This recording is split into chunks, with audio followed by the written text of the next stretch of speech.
Well, my name is Julian Arbaugh, and this is my farm, Arbaugh Farm, and we're located in Asbury, West Virginia. The farm has been in our family since 1925. It's been a lot of different things over the years. It's been a dairy farm at one time, and now we're doing things like cattle, sorghum, and corn. And we also grind corn here for cornmeal grits, flours, and different things like that. The first thing to talk about is the sorghum process.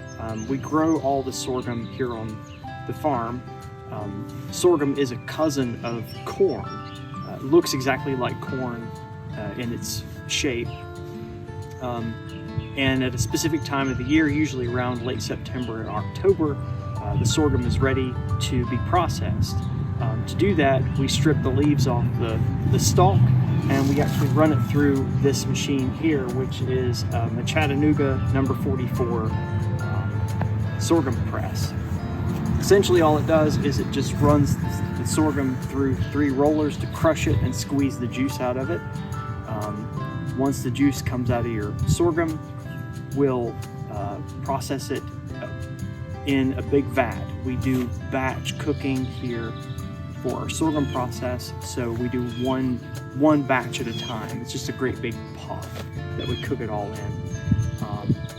It takes a good bit of time to cook the sorghum down into the molasses product that we create.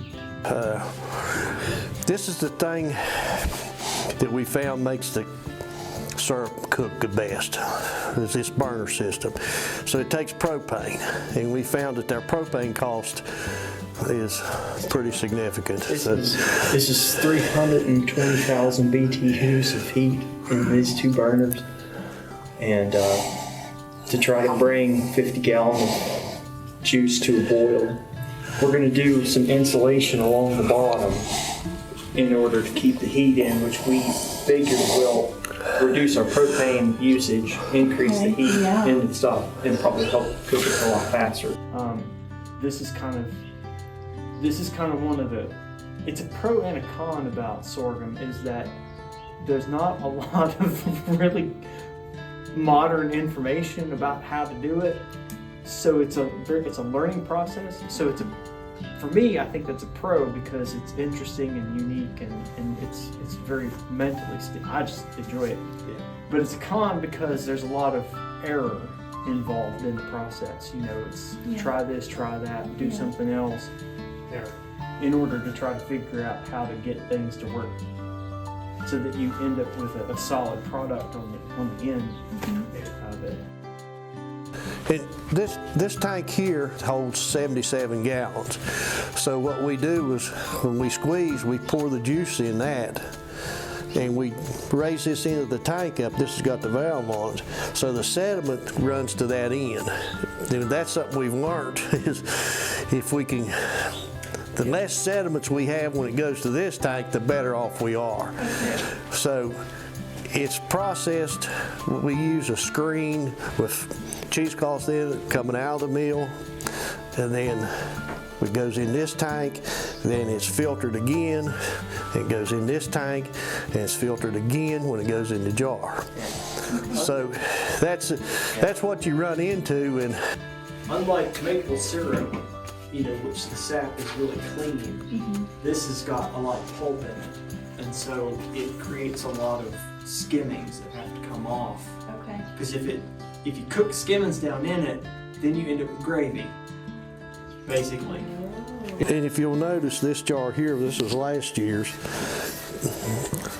we had a batch that we didn't get enough of the sediment out. And you can see what happens. It ends up in the bottom of some of the jars. Okay. And then you got a product that you don't want to sell to nobody, versus this is this year's product, and so it's a lot cleaner. Yeah. Now, one thing that you'll kind of notice is that it's not real thick, and we've learned that from talking to some other people that you can't make molasses in hot weather. And so your molasses will turn out a little bit thin if the temperature is higher And if you have a lot of humidity, Yeah. if you have a lot of humidity in the air, then the sorghum syrup will reabsorb the water and it'll thin it out. So it's kind of an interesting, but I kind of figure it doesn't matter as long as it tastes good. If it tastes good, you've got something good. If it don't taste good, then it's not good. Yeah. That's kind of my measurement of how it goes. Yeah. Then also this year, he tried some new, different seed from Mississippi State University, and we raised 2 varieties. And it was kind of interesting. One variety was a real rich, I called it an old-time taste, a little bit stronger. Kind of what this is, actually. Yeah, and then the other variety was real sweet. Really? It was really fascinating to us. And then we tried, at my wife's suggestion, we tried mixing it. So it still kind of turned out a little bold and a little bit. But you know, if you got some good country butter and a biscuit, it's great. Okay.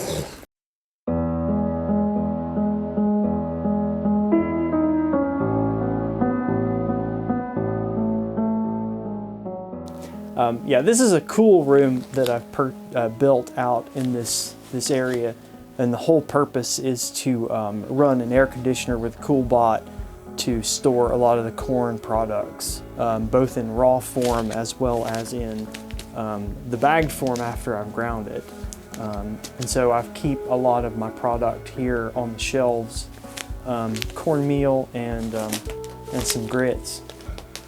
And that way I've got product available whenever somebody wants to come by, if they come by and want something, or if I need to deliver some product somewhere, something like that. So that's kind of the whole purpose of this room, is to keep everything nice and cool. This cornmeal, this is different than cornmeal that you get out of your grocery store. So the type of milling that I do here is with a stone mill, and this produces a very different type of cornmeal than what you're going to find in the grocery store. Grocery store cornmeal is typically degerminated, and so the germ is sort of the center part of your corn kernel, and that's where you're going to find all your fats and oils in the corn kernel, which is also where all your flavor is actually at the same time. So that means the cornmeal you buy in the store doesn't have the germ, so it basically has the shelf life of a Twinkie, and it'll just last forever and ever in your cabinet. Whereas my product is stone ground, so you're getting everything. You get the germ, all the fats and oils, you get everything that's good about the product. So you're getting a lot more nutrition with a stone ground corn or flour product. The con to that is because it has all the fats and oils in it, if you store it wrong, then in the right temperatures, if it's humid or hot, then there's a possibility that the product can mold on you. So to prevent that, you should probably always keep your cornmeals and flours at least in your fridge or in your freezer, because it'll keep pretty good in both those spots. So it's just a way to kind of keep your food good. So this is what the product looks like when it comes out of the mill. So it's got everything in it. It's got chaff in it. It's got grits, cornmeal. So all of it is here together. You can eat this product. I mean, you can make cornmeal out of it. It's perfectly fine. Cornbread, that's right. Yeah, you don't eat cornmeal. But the little bits of husk that are in it, they're not really easily digestible. So it's just to make kind of like a cleaner product. It's good to sift it just to kind of get that out of it. So I'm gonna kind of turn this thing on. This is a what they call a planetary sifter. So it moves in sort of an elliptical planetary type motion.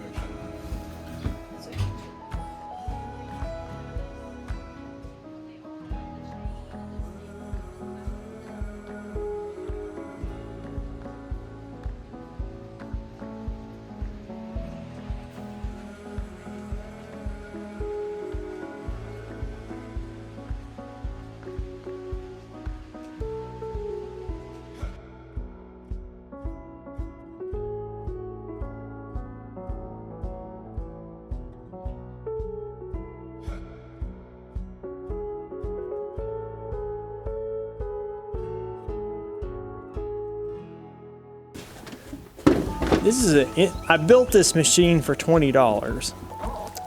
I got the plans, I got them from on the website, and they designed it as a seed cleaner, and it actually works really good for separating the chaff from the grit. The way this thing works is I'll hook up a vacuum hose here, and then I plug it down here, and then I've got a funnel which goes there, and so I turn on the vacuum, and then I drop the grits in this funnel. It drops down here, and then it gets bounced around. Well, the vacuum is pulling air up this way, and so it'll pull that lighter chaff off into this compartment and drop down here. So I get clean grits down here, and I get chaff over here. This is a 14-inch Williams mill that I'm currently in the process of refurbishing, and this is an antique mill that will eventually go into the milling space that I've created. We've got an electric motor that'll power this thing, and it'll be a whole lot more efficient than the little 8-inch mill that we're currently using inside there. The whole purpose of that milling room is to really just kind of create a one-place production facility to create cornmeal grits and all that kind of stuff. But it's being completely rebuilt with poplar all around it, actually. This is the first mill that I bought. We've recently identified it as an RC Meadows mill. It's a 20-inch stone portable burr mill. We run it with a flat belt using usually the John Deere A is what we'll use. And but a lot of these portable mills are really kind of self-contained units. So it's got a bolter on the other side which sifts the product. So it's really kind of a one unit operation. So you put the product in the top, set the stones, and then sift the product on as it's coming out. Definitely, if you're going to run a bolter, definitely something to run outside because it's very dusty. Welcome to the West Virginia Department of Agriculture's Homesteading series. In this series, WVDA planning coordinators collaborate with producers around the state to share the most up-to-date information on food prep, raising livestock, self-sufficient living skills, and much more for homesteading in the Mountain State. Their goal is to help people of all skill levels increase their knowledge for sustainable living or expand their farm business. The business development staff work to grow West Virginia agribusinesses and economy. West Virginia has a vibrant ecosystem of communities, small farms, and innovative organizations that support the agricultural economy. Our team's goal is to reach out with tools and partnerships to make potential businesses aware of the services and support the West Virginia Department of Agriculture and its partners can provide. Additionally, the business development team oversees our West Virginia Grown and Veterans and Heroes to Agriculture programs. WVDA planning coordinators act as local liaisons, coordinators, and facilitators helping develop agriculture projects and assist agribusinesses around the state. They participate in economic and business development efforts while addressing food insecurities and building resiliency in local communities.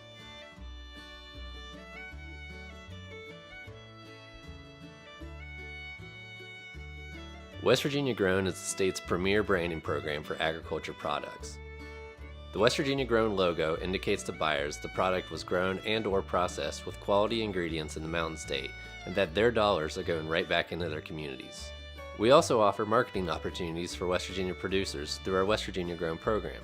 This program is free, and members gain access to the West Virginia Grown brand logo for labeling use on any eligible products. If you become a member, you'll be included in our producer database, our West Virginia Grown directory, market bulletin, and social media platforms.